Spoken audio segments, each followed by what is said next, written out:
어느 날 나는 친구들과 함께 오래된 폐가를 탐험하기로 했다. 그곳은 귀신의 집으로 불리며 수많은 괴담과 공포 이야기가 전해져 내려오는 장소였다. 물론 우리는 모두 그러한 이야기들을 단순한 루머로 엮고 오히려 그런 이야기가 우리를 더 자극했다. 도전적인 마음으로 우리는 폐가를 찾아갔다. 폐가는 깊은 산 속에 위치해 있었고 안개로 인해 더욱 으스스한 분위기를 자아냈다. 우리는 플래시라이트와 간식거리를 챙겨 들어갔다. 집 앞에 서자 삐걱거리는 나무문이 우리를 맞이했다. 살짝 열려있는 문틈 사이로 차가운 바람이 불어나왔다. 폐가 내부는 오랫동안 방치되어 있었던 것처럼 먼지와 거미줄로 가득했고 곰팡이 냄새가 코를 찔렀다. 우리는 조심스럽게 한 방씩 둘러보기 시작했다. 어둠 속에서 플래시라이트 빛이 부서진 가구와 벽에 나는 낙서를 비췄다. 낙서를 읽어보니 대개는 장난스러운 메시지였지만 어떤 것은 뒤돌아보지 마라라는 섬뜩한 경고문도 있었다. 처음 몇 방을 지나자 우리는 집의 2층으로 올라가는 계단을 발견했다. 계단은 삐걱거렸고 언제 무너질지 몰라 우리는 조심스럽게 발걸음을 옮겼다. 2층은 더 심하게 훼손된 상태였다. 창문은 깨져 있었고 벽지는 눅눅해서 벗겨지기 직전이었다. 그때 누군가가 복도를 가로질러 지나가는 그림자가 보였다. 순간 우리는 모두 굳어버렸다. 플래시라이트를 그 방향으로 비췄지만 아무것도 보이지 않았다. 친구들 중 한 명이 바람이겠지라며 분위기를 풀려 했지만 누가 봐도 그것은 사람 형체였다. 우리는 조금 더 탐험하기로 결정하고 옆방으로 향했다. 그 방에는 오래된 피아노가 있었다. 친구 중 하나가 호기심에 피아노 건반을 눌렀다. 쾅 하는 소리가 집안에 울려 퍼졌다. 그런데 이상한 건 피아노 소리가 끝난 후에도 어떤 멜로디가 계속해서 연주되는 것처럼 들렸다는 것이다. 우리는 공포에 질려 서둘러 폐가를 빠져나가려 했다. 계단을 내려오던 도중 갑자기 뒤쪽에서 뚜벅뚜벅 하는 발소리가 들리기 시작했다. 서둘러 나가려는 우리에게 그 소리는 점점 더 가까워졌다. 그 순간 마지막으로 한 번 뒤돌아본 나는 형용할 수 없는 차가운 눈빛을 마주했다. 그것은 인간이 아니었다. 우리는 혼비백산에 도망쳤다. 집 밖으로 나와서야 안도의 한숨을 쉴 수 있었다. 하지만 이상하게도 도망치는 동안 느꼈던 공포감은 오래도록 나를 놓아주지 않았다. 그 후로도 밤마다 악몽에 시달렸다. 폐가의 그림자가 나를 쫓아오는 꿈이었다. 몇 주가 지나고 나는 친구들에게 그날 본 것에 대해 다시 이야기를 꺼냈다. 놀랍게도 그들 또한 비슷한 트라우마를 겪고 있었다. 우리는 그곳에 다시는 가지 않기로 약속했고 그날의 일은 서로에게 금기처럼 여겨졌다. 그 후로 시간이 더 흘렀지만 폐가에서의 그날은 여전히 내 기억 속 깊이 남아있다. 그곳에서 정말로 무언가가 우리를 지켜보고 있었던 것일까? 아니면 우리의 상상 속에서 만들어낸 공포일까? 하지만 한 가지는 확실하다. 그날의 경험은 영원히 잊혀지지 않을 것이다. 두 번째 이야기.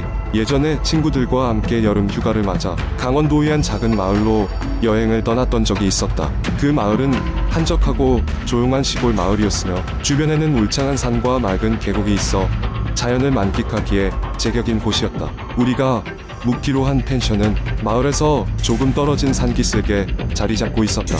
처음 도착했을 때는 그곳의 경치에 감탄하며 즐거워했으나 시간이 지날수록 그곳에 얽힌 소문들이 떠오르면서 마음 한구석이 서늘해지기 시작했다.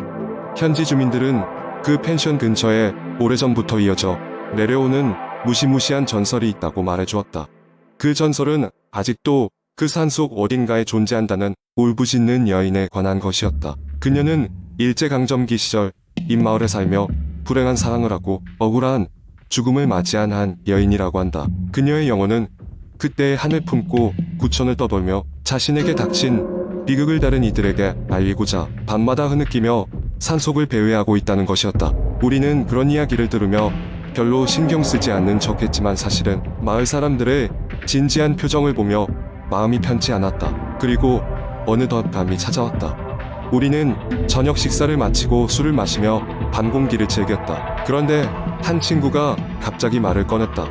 얘들아, 우리 그 여인 전설을 직접 확인해볼까? 처음에는 말도 안 되는 소리라며 웃어넘겼지만 술 기운 때문인지 점점 그 제안이 흥미롭게 다가왔다. 우리는 휴대폰 플래시를 켜고 호기심 반, 두려움 반으로 산길을 따라 올라갔다. 산길은 어두웠으며 초목 사이로 들려오는 이름 모를 동물들의 울음소리가 우리의 긴장을 더욱 고조시켰다. 한참을 산속을 헤매던 우리는 어느 순간 발길을 돌리기로 했다. 그런데 그때였다. 어디선가 흐느끼는 여인의 소리가 들려왔다. 처음엔 바람 소리인가 싶었지만 분명히 누군가 흐느끼듯 울고 있었다. 우리는 서로의 얼굴을 바라보며 굳어버렸다. 더듬더듬 그 소리가 나는 곳으로 다가가 보았더니 소리의 근원은 알 수 없었고 소리만 사방에서 울리는 듯했다. 마침내 겁에 질린 우리는 서둘러 펜션으로 돌아왔다. 펜션에 도착해서야 안도의 한숨을 쉬었지만 그날 밤 우리는 도저히 잠을 이룰 수 없었다. 새벽 몇까지 잠을 못 들다가 결국 아침이 되어서야 조금 잠들 수 있었다. 다음 날 아침 어제의 일을 잊으려 했었다. 그러나 우리의 얼굴에는 어젯밤의 두려움이 가득했다. 체크아웃을 하면서 펜션 주인에게 어젯밤 산속에서 겪은 일을 이야기했다. 주인은 조용히 웃으며 이렇게 말했다.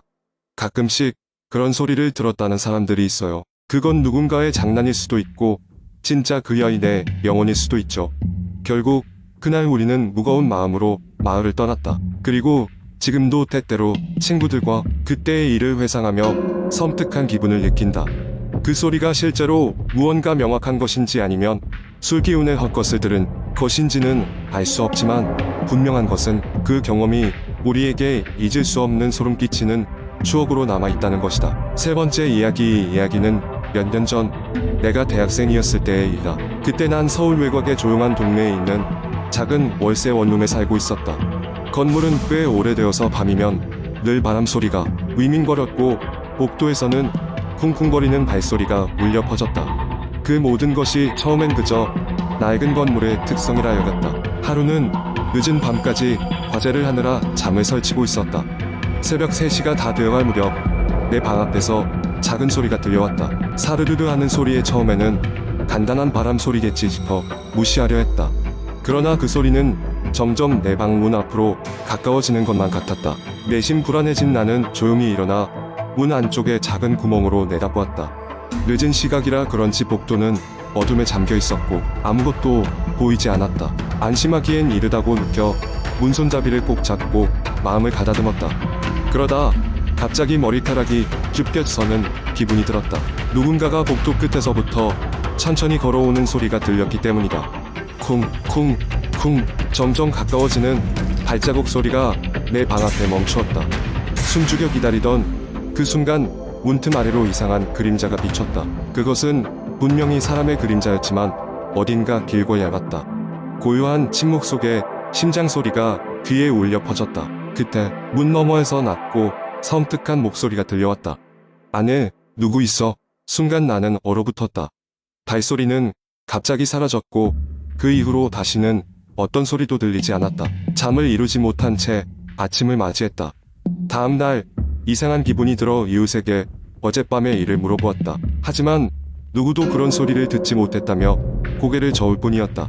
건물주에게도 문의했지만 그는 단지 낡은 건물에서 나는 소리일 거라며 날 설득하려 했다. 며칠이 지난 어느 날 밤 또다시 그 발소리가 시작되었다. 마치 이전의 일이 반복되는 듯 발자국은 내 방 앞에서 멈추었고 다시 그 목소리가 들려왔다. 안에 누구 있어? 이번에는 용기를 내어 스마트폰을 꾹 붙들고 112를 누른 채 귀를 기울였다. 그러나 그 순간 훅 하고 스치는 바람 소리와 함께 그림자는 사라졌고 기이한 침묵만이 남아있었다. 경찰이 도착했을 때 복도에는 아무도 없었고 그저 나만이 잔뜩 겁에 질린 채 문을 열어주었다. 경찰들은 건물을 돌아다니며 확인했지만 이상한 점을 발견하지 못했다.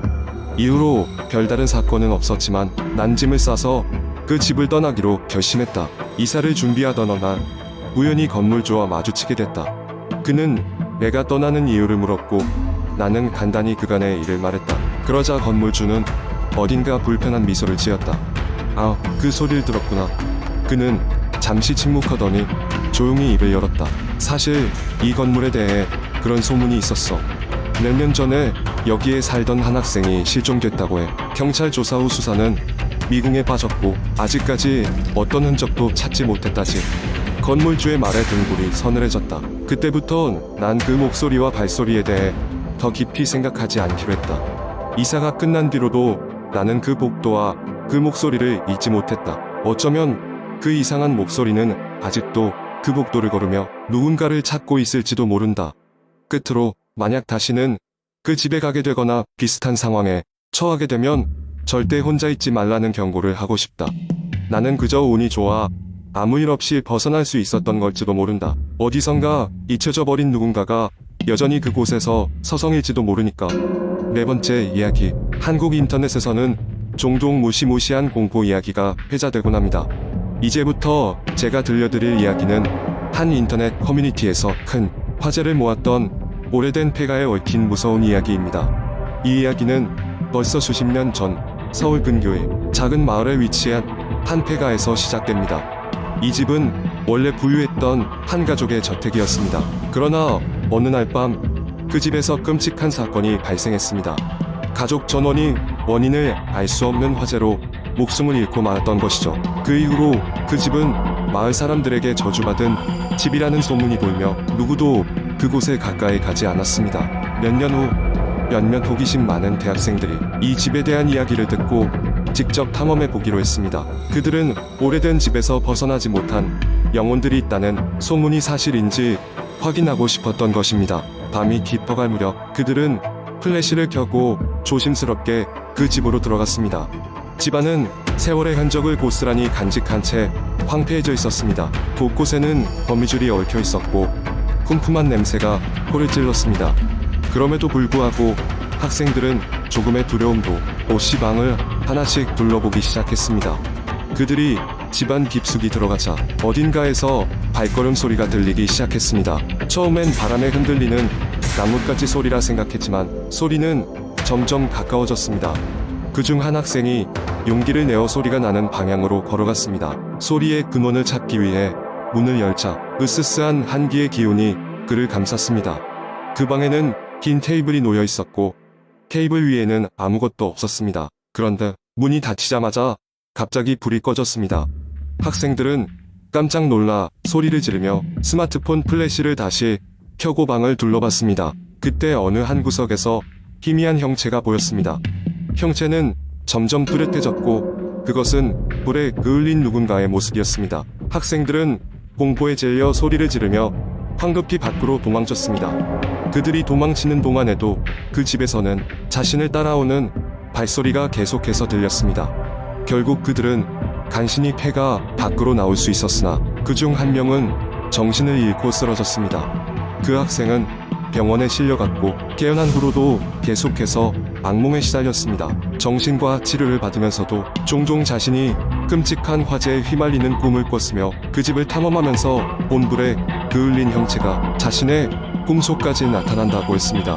이 사건 이후로도 여러 차례 사람들이 그 폐가를 찾아갔고 비슷한 경험들을 하곤 했습니다. 그곳에서의 기이한 체험담은 계속해서 인터넷 커뮤니티에 공유되며 사람들의 호기심과 공포를 동시에 자극하고 있습니다. 그렇게 그 폐가는 저주받은 집이라는 소문과 함께 수많은 공포 이야기를 만들어내며 오늘날까지도 전해지고 있습니다. 때로는 아무도 없는 집에서 누군가의 노랫소리가 들리기도 하고 어떤 때는 집 근처를 지날 때 갑자기 나타나는 그림자를 목격했다는 증언이 이어졌습니다. 그로 인해 그 집은 아직도 많은 이들에게 미스터리한 공포의 대상으로 남아 있습니다.